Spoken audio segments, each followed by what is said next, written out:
وزي ما عودناكم تغطيه حصريه لقناه صدر ملاعب لدوري ابطال مصر، والنهارده هنا في يوم جديد وسهره رمضانيه مختلفه من ملعب نادي 6 اكتوبر، ومعانا بقى نجوم المباراه فريق اشبال مصر. اتعرف بيك؟ مواليد كام؟ نتعرف بيك؟ مواليد كام؟ لو هنهنئ بس الاول الشعب المصري كله بمناسبه رمضان نقول له ايه؟ النهارده شايف كان في توجهات ليك بشكل خاص ما قبل المباراه، كان الكابتن بيحضر معاك بيقول لك ايه؟ يعني انا اول شوط جبت الجون فبقيت اضيع كتير، فالكابتن وجهني يعني الشوط التاني. كنت شايف في يعني ما بين الشوطين توجهات ليك بشكل خاص، يمكن الكابتن بيعتمد عليك انت من ضمن العناصر الاساسيه وكنت عامل مباراه كويسه، كان بيوجهك بين الشوطين بيقول لك ايه؟ لازم نشد والمكسب، نلعب لغايه الدقيقه الاخيره ويعني ونكسب ونلعب رجاله في الملعب وننظم كره على الارض. شايف دوري ابطال مصر احتكاك كويس استفدت من خلاله؟ طبعا. شايف مثلك الاعلى نفسك تبقى زي مين؟ مثلك الاعلى؟ لو هنوجه النهارده رساله شكر للجهاز الفني للاعبين لاولياء الامور اللي بيجوا صندوق خلال كل مباراه تقول لهم ايه؟ كابتن انا اوجه الشكر للكابتن طارق، هو طبعا له فضل كبير عليا، وابويا في الملعب قبل ما يكون كابتن. لو تهدي الفوز النهارده نهديه لمين؟ نهديه الكابتن طارق والجهاز الفني واللعيبه كلها. نتمنى لكم التوفيق لعيبه اشبال مصر وانتصرونا، وتغطيه حصريه لقناه صدر ملاعب لدوري. والنهارده في يوم جديد وسهره رمضانيه مختلفه واجواء ممتعه هنا من ملعب نادي 6 اكتوبر للقوات المسلحه في تغطيه خاصه لدوري ابطال مصر. ومعانا النهارده كانت مباراه في غايه الصعوبه بين فريق دريم العاشر وبين فريق اشبال مصر، وانتهت بفوز فريق اشبال مصر. ومعانا نجوم المباراه. نتعرف بيك؟ محمد علي. مواليد؟ تعرف بيك؟ عبد الله شوقي. مواليد؟ 2007. تعرف بيك؟ مواليد؟ النهارده بقى لو هنهنئ الشعب المصري الاول مناسبه رمضان نقول له ايه؟ طبعا حابب اقول كل سنه وانتم طيبين للشعب المصري كله، وحابب ادي الفوز لكابتن طارق اللي واقف جنبنا كتير، حابب ادي الفوز لكابتن طارق واقول للشعب المصري كله كل سنه وانتم طيبين، وان شاء الله اللي جاي احسن.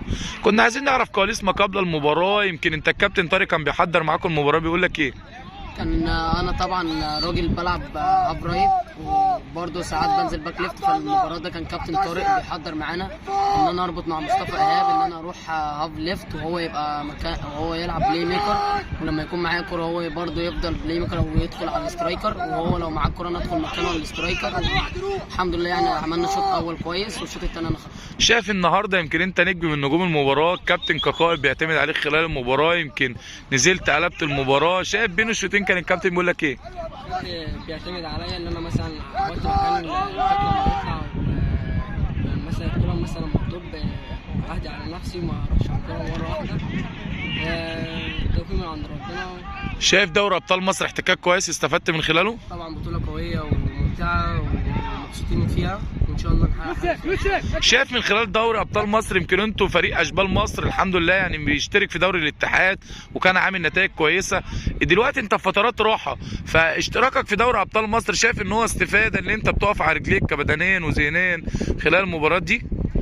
طبعا حتى لو زي ما حضرتك قلت فتره راحه فاحنا لسه راجعين، حتى لو الفرقه اللي قدامنا قويه وكده واحنا بنشوف نفسنا وحش، فكابتن طارق طول عمره دايما بيحفزنا ان احنا نبقى اقوى وان شاء الله الجاي احسن.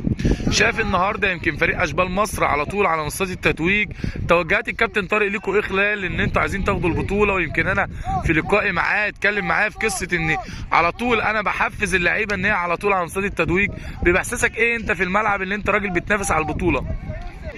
الحمد لله كنا كويسين واتمنى الفوز للجميع ان شاء الله. مثلك الاعلى نفسك تبقى زي مين؟ اكيد محمد صلاح. مثلك الاعلى؟ محمد صلاح. مثلك الاعلى؟ لو النهارده توجه رساله شكر بقى للجهاز الفني للاعبين لاولياء الامور اللي بيجوا صندوقه خلال كل مباراه تقول لهم ايه؟ احب اشكر طبعا كابتن طارق واقف جنبنا كتير والنهارده بسبب ان احنا نكسب، واشكر الجميع واشكر بطوله ابطال مصر انها بطوله قويه جدا وان شاء الله نقدر نحقق هدف. لو النهارده هتهدي الفوز هتهديه لمين؟ كابتن طارق طبعا. سعيد بلقائي معاكم وانتظرونا وتغطيه حصريه لقناه صدر ملاعب لدوري ابطال مصر.